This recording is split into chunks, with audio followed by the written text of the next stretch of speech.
everyone. This is my final exam for speech 131.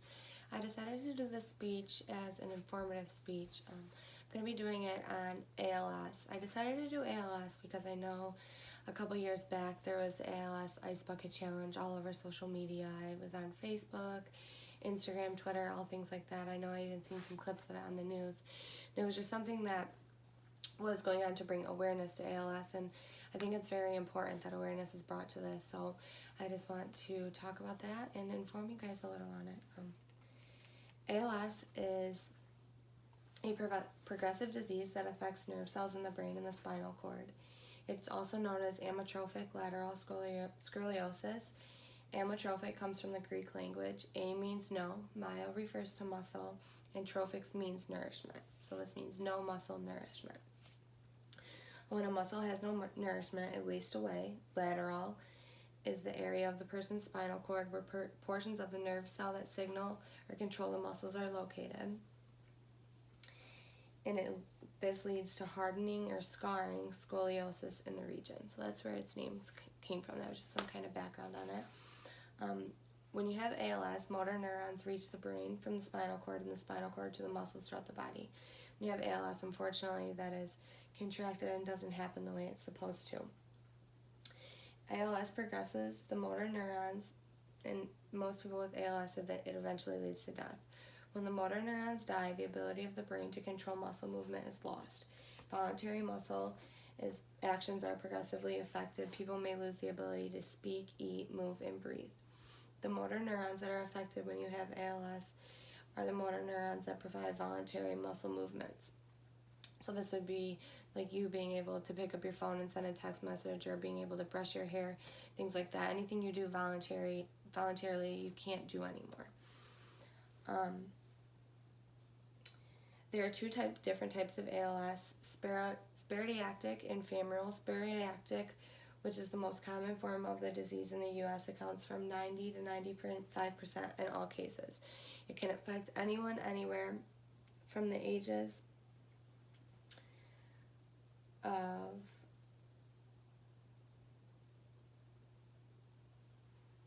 40 to 70, but it can affect anyone throughout there. That's just the average of ages.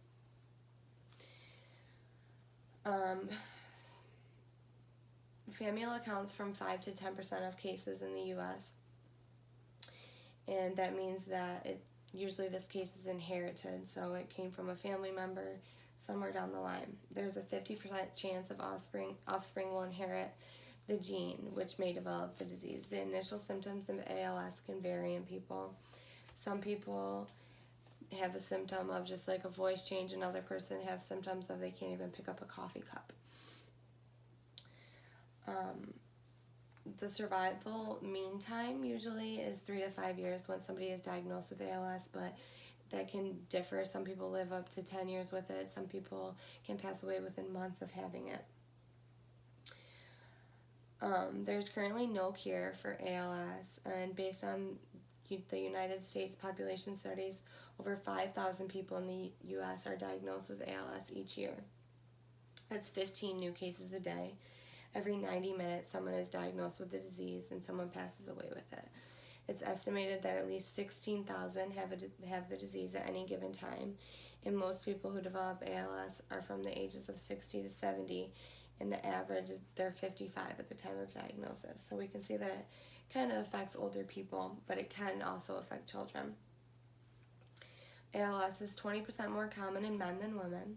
However, with increasing age, it's more equal between men and women both. 90% of ALS cases occur with no family history at all, and 10% occur with it being inherited.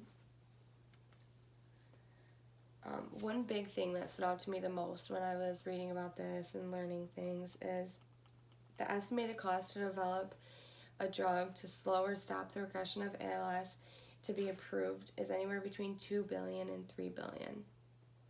And this is just crazy to me because that is so much, and this is such a disease that progresses so fast and is such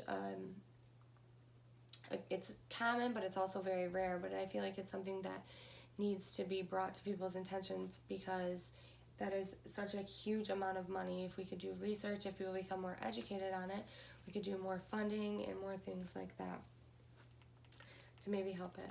I hope I taught you guys a lot today.